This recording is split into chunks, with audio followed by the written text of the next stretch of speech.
We've got Seth in Idaho who had, I guess, a question for Don. Hello. How you doing, Seth? Good. Yeah, my question for Don is just, when specifically talking about the question of slavery, atheists don't always, like, for example, with their sexual ethics. I've heard some atheists say that, well, I'm okay with gay rights and incest is okay as well, as long as nobody gets hurt. Some are against incest, that sort of thing.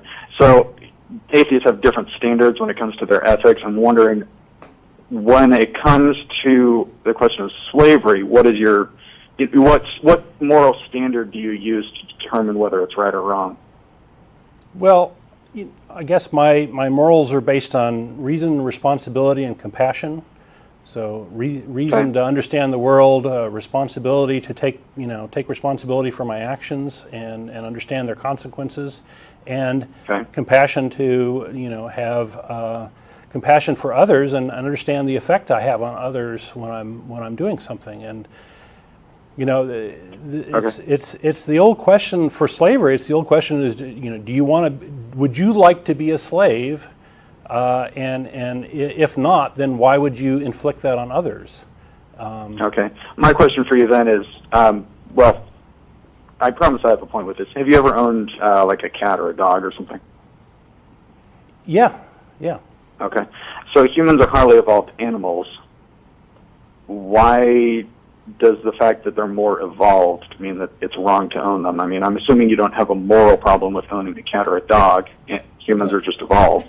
What's wrong with owning them? So first of all, the concept of more evolved is a nonsensical statement. We are not more evolved than anything.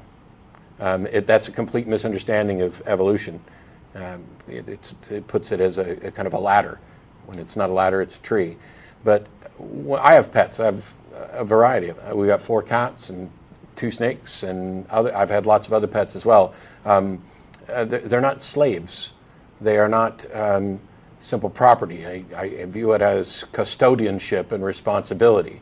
And in the case of, for example, domestic cats, these are cats, for right or for wrong, that have been bred to be pretty much reliant on humans. This is the domestication process.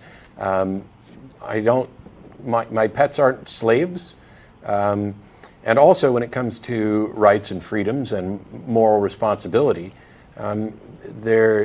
your moral responsibility is proportional to your ability to comprehend. We don't hold children, we don't hold people with diminished mental capacity responsible in the same way that we would hold other people responsible. And when it comes to dealing with the ethics of a situation, it is about, it's always about 2 beings with rights and desires, etc. And how do you work out the relationship between the 2 of them? So, if one of our cats wants to run away, we would be sad, and we would do what we could to protect it, because we understand that, it doesn't have the same understanding we do, but that's not in any way comparable to a slave. Okay, maybe I'm misunderstanding, and I'm not trying to be passive-aggressive or anything. Maybe I'm misunderstanding. I called in specifically to talk to Don. Yeah, I know. Okay.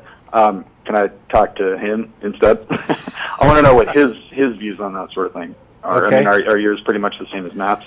Well, I'd say so. The question of are we more evolved? Well, we've all been, our genes have all been on this planet about the same amount of time, and if we have a common ancestor, we're all equally evolved. My animals aren't slaves. They're pretty happy, to be honest. Okay, but why is it that? I mean, you say, well, evolution is a tree, and we're humans understand, they comprehend things better. I mean, assuming you agree with what Matt said, what I'm wondering is, okay, so we live in, I'm assuming you believe that the universe is essentially just stuff, it's matter. Mm-hmm. And, okay, so how do you account for laws of any kind, moral laws? I mean, why are your views, I mean, in a materialistic universe, laws literally don't exist. Moral laws, scientific laws, anything. Well, So why would you say, why make, can you make these law-like statements that slavery is wrong? they're man-made things, right? Laws are... Okay, so they're... So we have laws, we abide by them. They're things that we have worked on and improved and made better over time, and we have societies based on them that seem to work pretty well. Okay, but why is it morally obligatory for people to do it? I mean, you may say, well, it's more, I mean, yeah, it's a man-made law. Okay, why should other people listen to you when you say that? Well, human morals are about how humans treat other humans, and as a human, I'm a stakeholder in this, and I have, I can use my empathy to understand the effect of a law or a, course of action on others, right? Okay, but you would agree that simply because you feel a certain way, that doesn't mean it's morally obligatory. I mean, I might feel that Brussels sprouts are disgusting, but that doesn't mean I'm going to make laws that bind other people to that belief.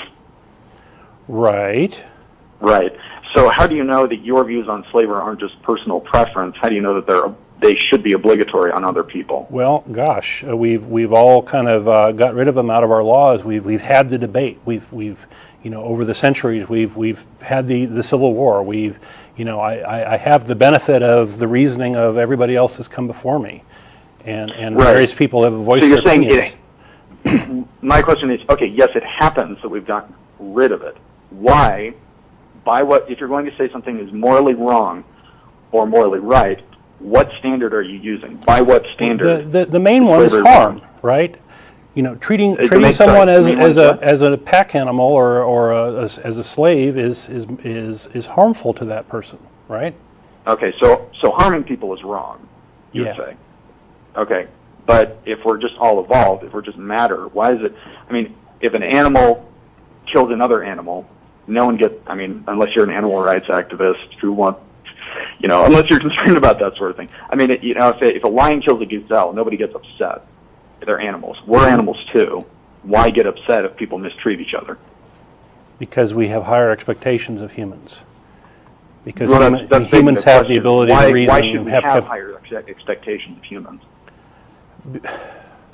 Because we have bigger brains, and we hold people accountable to various their actions and these sorts of things. Okay, but is there some reason you didn't want to talk to me? Matt's feeling neglected. Because these are mind-numbingly easy questions to address, and I'm not quite sure what the difficulty here is. Do you think? I'm trying to make this a very focused call, and that's why I'm trying to talk to Don. So, Don, you keep saying, well, we have bigger brains, we have higher expectations. Okay, why Your voice sounds shockingly familiar. For others to enslave each other? Say that again, please. You're saying, well, we have bigger brains, we have higher expectations of humans. Okay, you're talking. Why does that mean it's wrong for one animal to enslave another animal?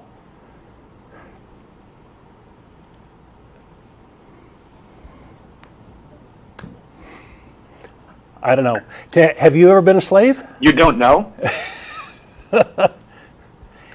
So you're admitting that you think slavery is wrong, but you don't know why.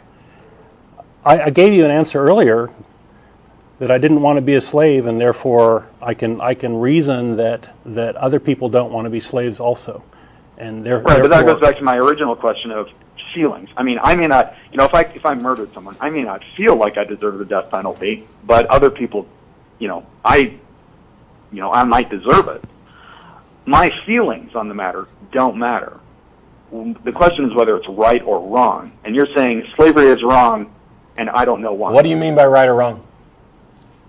That's what I'm asking you. What's your standard of morality? He's saying, it's wrong, but I don't know why. You just said that because you feel it doesn't mean that it's right or wrong. What gives you the right to exclude how we feel about something? Well, again, I used an analogy. I may, if somebody commits murder, I may feel like I don't deserve to be punished for it.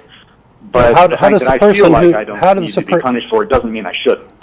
Okay, but the person who was murdered was harmed, right? Objectively. Yes. Right. Okay. It was an animal killing another animal. Survival of the fittest. What's wrong with that? Wow. Go ahead. Well, gosh. Because he wants to talk to you. Okay. Because he's afraid. Is this the type of society you want to live in? It's not one that I want to live in. Right. What I'm asking, I feel like what my point is that you're dodging the question. You say, well, you don't think that slavery is right, do you? Well, no, I don't. I'm wondering is how do you account for it? You're saying it's wrong. Well, we don't want to live in a society with slaves. Well, there have been countries that have lived in societies with slaves, and the slave owners seem to enjoy it. Okay. Well, I guess the fundamental principle here is that we're all sort of equal, right? And that Okay. some people aren't more equal than others. In Okay, the fair enough. animal farm analogy, right? And so, if you're oppressing one group of people to support another, then that's wrong because of this basic principle, right? So it's wrong for one group of animals to oppress another group of animals. Well, that's not what he said. I don't know why you go to that. Well, it's because humans are animals, aren't they? Okay. They're We're also a collection of atoms. Is it wrong for atoms to hurt other atoms? I mean, let's try to in a recognize. materialistic universe. In a materialistic universe, there are no laws. Period. What do you mean by law? I did say that human laws are human creations. So Sorry, if we remove all thinking beings from the universe, the universe doesn't behave in a certain way because there's a difference between descriptive laws and prescriptive laws. And so Right. when we talk about the physical features of the universe, what we're talking about is descriptive laws. We're describing the way the universe works. It's not like there's a cosmic speed limit for light. We just know how light moves. The physical laws of the universe dictate, the limits. Right. And in a materialistic universe, if all we are is stuff, there are no descriptive laws or prescriptive laws at all. So I don't understand. I mean, you were saying slavery is wrong. Okay, I may agree bizarre. with you, but I don't That's share your bizarre. worldview. You just said that there's no descriptive laws in a materialistic universe, yet we have descriptive laws. Right. Somebody who believes in a materialistic universe may say they believe in descriptive laws. But what my point I just did. Like, here's an analogy. Somebody can know how to swim and not tell you how it works. They may have no idea of the physiology or the chemistry or anything like that. Which doesn't change whether or not there are still physical realities that govern the properties that allow you to swim.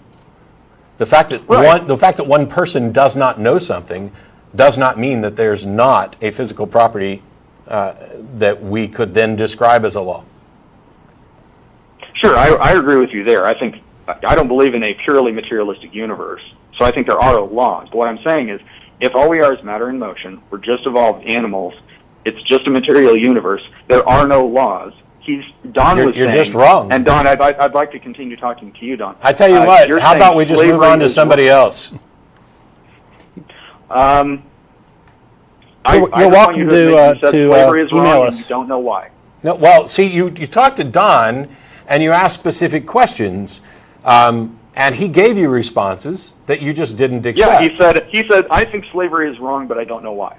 He gave you much more than that, actually, but you are now dishonestly cherry picking what he said. He talked about harm. He also talked about whether or not you would want to be a slave. There's this idea in the process of constructing solutions to ethical and moral dilemmas called a veil of ignorance, and that is construct the sort of system that you would like to live in, not knowing who you're going to be in that system.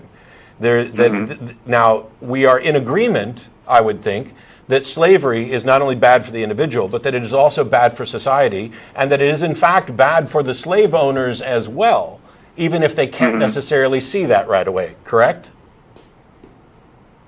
Generally, I agree with you, yeah. Cool. I'm not sure I caught everything. We didn't have to appeal to anything remotely supernatural in order to reach agreement about that. The only thing we had to agree on was that we could look at this situation, determine the consequences of taking a certain action like permitting slavery or allowing somebody to kill someone, and look at the consequent universe that results in, and determine that this is worse for us. Okay. Now, individuals can still be wrong in their opinions about things, but that doesn't change whether or not the results are actually worse for us. For example, you could think that it's okay to drink battery acid, but unless you are some kind of extreme exception to the physical laws of the universe, the fact is that's bad for you. Your opinion is irrelevant to the truth of the matter. But for the people who are correct, who are basing this on the facts about reality, they have a process by which they can convince other people. And some of the ways we do that are things that Don said, where he talked about harm. And it's not just that harm is the single determining factor. And I don't even agree that harm is necessarily the primary factor, but it's in there, as is empathy, as is recognizing whether or not you would want to be a slave. You want to know what's wrong with slavery, you ask the slaves. Okay. John, one of my points is we both agree that slavery is wrong. I think I can account for it. I don't think you can. Did I just account for it? An animal to kill hang on. Whether or not this is beat up on Don Day. whether or not Don can account for it is irrelevant. Did I just account for it? I'm trying to talk to Don, though. I don't give a shit. Did I just account for it? Why? No, I don't think so. Okay, why not?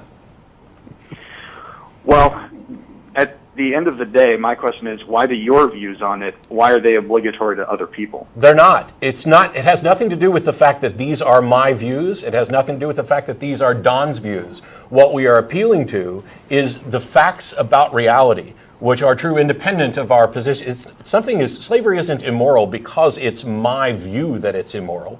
I view it as immoral because I recognize the problems that come with creating a society that permits slavery. You can't just tie it to... What if there's a society who wants to permit those problems? There's nothing... Are they wrong in doing that? You just went to a... what if there's a society that wants to? There have been societies, and they've done that. There's nothing to stop them from doing it. However, that doesn't mean that they have instituted a system that is actually beneficial. They could be instituting a harmful system. And so the appeal to resolve this is to look at the facts about reality and not what any individual society or individual's opinions are. Mm-hmm. Right, and when you're talking about facts, what I'm asking you to do is, okay, you're saying if a society institutes slavery, it has bad consequences. Okay, what if they're okay with living with those consequences? One group of animals enslaving another group of animals. Why is that wrong? Why do you say that's a fact of reality? In the grand scheme of things, it's not. There is no lawgiver who's going to be pissed off about it. The fact that they are okay with living with those bad consequences doesn't change the fact that there are bad consequences any more than the person who is okay with the fact that they're going to die from drinking battery acid is still going to die from drinking battery acid. You are not addressing, and you're not acknowledging what I'm appealing to. Instead, you're just diverting to, well, what if somebody has a different opinion? And here's the scary thing, is that all the people who are advocating for religious moral systems, and they aren't actually religious moral systems, they're religious moral pronouncements, they suffer from the exact same problems that you would like to try to expose from a secular view, which is, I don't agree with what you say or what your God says, and don't care what you say or what your God says unless you can present some evidence for why this is actually true. It's the reason why there have been religious wars and conflicts between people of all different religions, because religion does not solve this problem, no matter how much people might pretend that it does. So you're really committing like the Tukul-K fallacy. Okay. Again, my question is, you're saying there would be bad consequences for a society, like bad consequences for drinking battery acid. Why is it morally wrong for a society to intentionally institute something that has bad consequences? It is only morally wrong if your morality is based on reality, if it is based on well-being. So all moral assessments... Right, and the reality you describe to is a materialistic universe.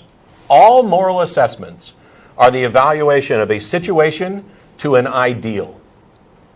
Right. That's it. Except that laws don't exist in a materialistic universe. Okay, we're now done. We're now officially done because you keep asserting this, and you haven't demonstrated that. How is it that laws don't exist in a materialistic universe? by definition. In a materialistic universe, there's only matter. I'm sorry, but you're simply wrong. Prove it. Well, why? That which can be asserted, that which can be asserted without evidence can be dismissed without it. I don't have to prove your wild, unfounded assertion wrong. You just claimed that in a materialistic universe it is impossible to have laws, and then you claim that it's a matter of a definition. And it's not a matter of definition, because the fact that the universe is material does not tell you whether or not it follows certain laws that are descriptive, constructed by us to describe how the universe works. Basically, what your position comes down to is that a materialistic universe is static and frozen and does nothing and has no properties, which is false. Because in a dynamic universe where things move and interact, you can then describe how things move and interact. Right. Okay, so you can say, well, in this one instance, this one thing did this, but that doesn't make it a law. No, that's correct. We don't. Yes. Congratulations for discovering that scientists don't actually just make up laws based on a single observation. We live in a universe that is probabilistic. The laws that we use to describe are approximations of what we observe, and when we find something that doesn't fit, that is a point for another investigation. Right, but the fact that something could happen 10 million times in a row, yes, that doesn't prove it's a law. No, if it's a chance universe, and scientific something happens 10 million laws times in a row, that doesn't prove anything. Seth, scientific laws don't say that because this has happened 10 million times in a row, it's going to happen one more time. Scientific laws describe what has happened in order to determine a probability that can approach certainty, even if it never reaches it. You have a fundamental misunderstanding of what scientific descriptive laws, to the extent, laws tend to be in the realm of mathematics and physics and not science. Science creates theories and models. But you seem to have a fundamental misunderstanding of this, which is the fact that the universe is made of material stuff. As long as it's doing something, then you can describe what it's doing. Right. And that's all a descriptive law is, right? Yeah. So why is that impossible in a materialistic universe? Well, a materialistic universe, you're saying, well, at the very least, what we know is that the universe is made of matter. We don't, maybe there are no laws, but we'll inductively reason to probabilities. That's essentially what you're saying, right? No. I don't know why it's so difficult. I don't know why, Seth, I don't know why it's so difficult for you to address what I actually just said. I tried to make it as simple as possible. You've claimed that in a materialistic universe you can't have descriptive laws. I just gave you a demonstration of how descriptive laws work. That is a description of something changing, moving in a dynamic material universe. Now, okay. And I'm asking. So you've described an is.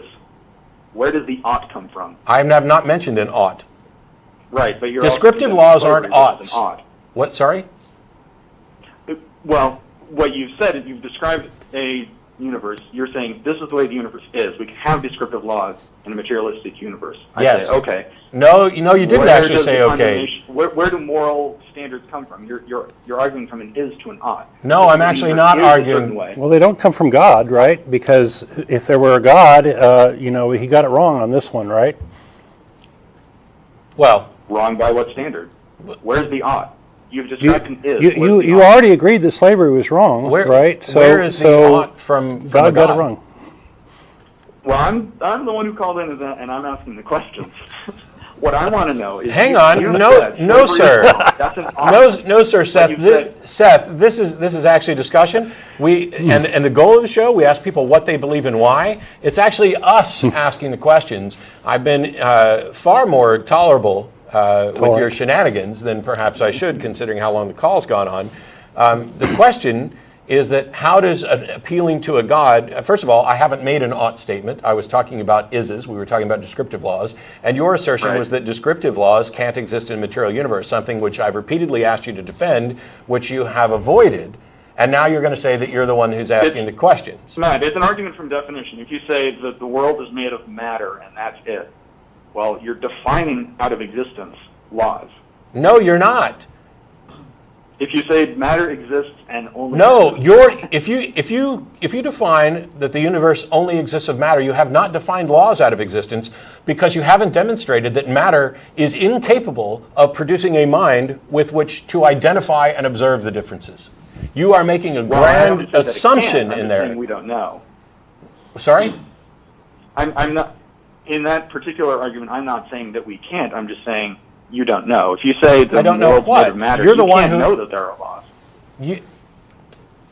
Excuse me? You can't know that there are laws? We have... If what I'm saying is that if the universe is made of matter and it's only made of matter, you can't know that there are laws.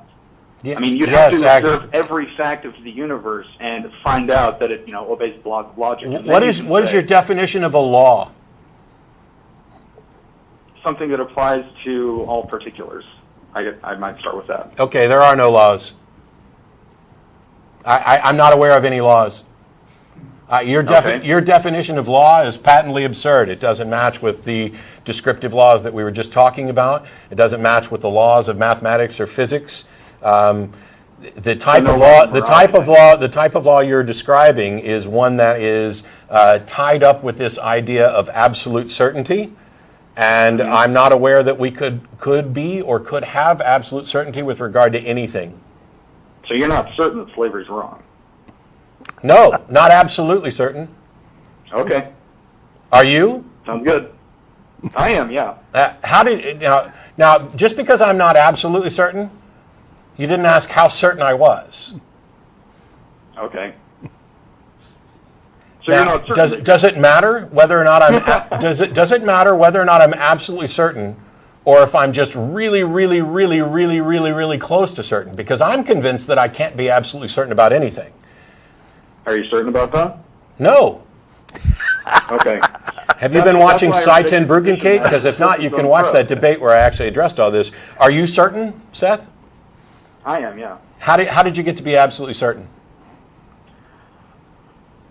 Tell me something you're that would take Tell me one something you're time to absolutely explain. certain about, and how you got to be absolutely certain.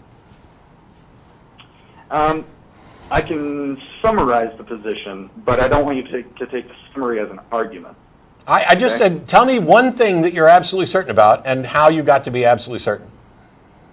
I would summarize it by saying that C.S. Lewis gave a good description of it when he put it this way, that arguing against the existence of God is a lot like cutting off the tree branch that you're sitting on.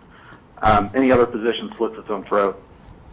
Well, thank you for that colorful bit of prose, but you didn't tell me one thing that you were absolutely certain about, and you didn't tell me how you were absolutely certain.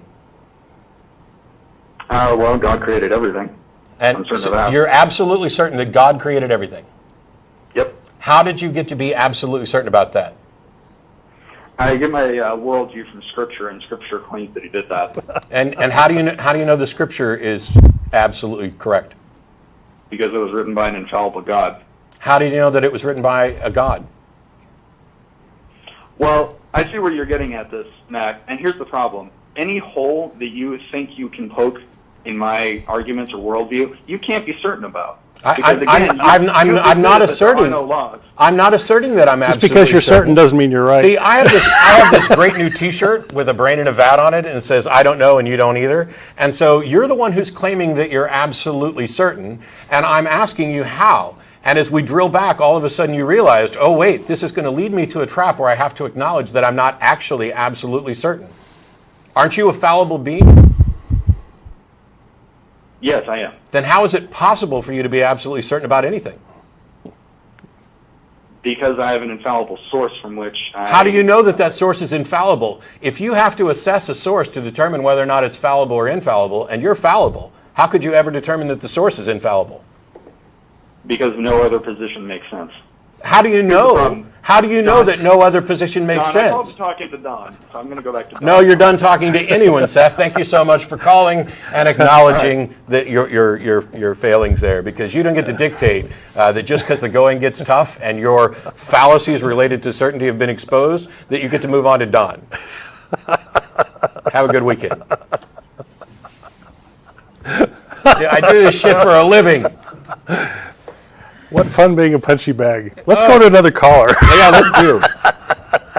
I'm absolutely certain because God makes me absolutely. This is actually something I want to touch on before we get to the next call because I'm going to do it a little bit more in a video. I'm doing a deconstruction of the debate that I did with Cy, and I've done 2 parts of that video. There'll be a 3rd one coming soon where I'll address this in greater detail.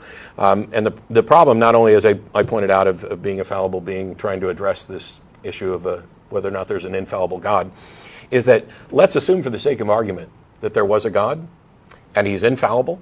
And he knows everything with absolute certainty, which I don't even know how it's possible, but let's say he does. Mm-hmm. And you are not a God.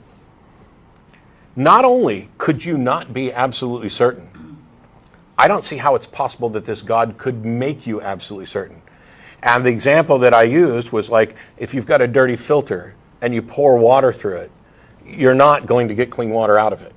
Mm.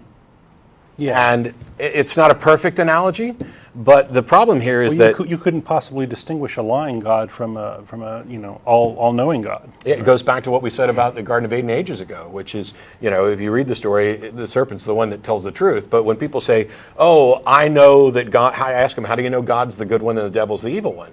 "Oh, well, because God's the good one." Well, no. You've made that determination. Right. What standard did you use to judge? "Oh, well, God has written His moral code on my heart."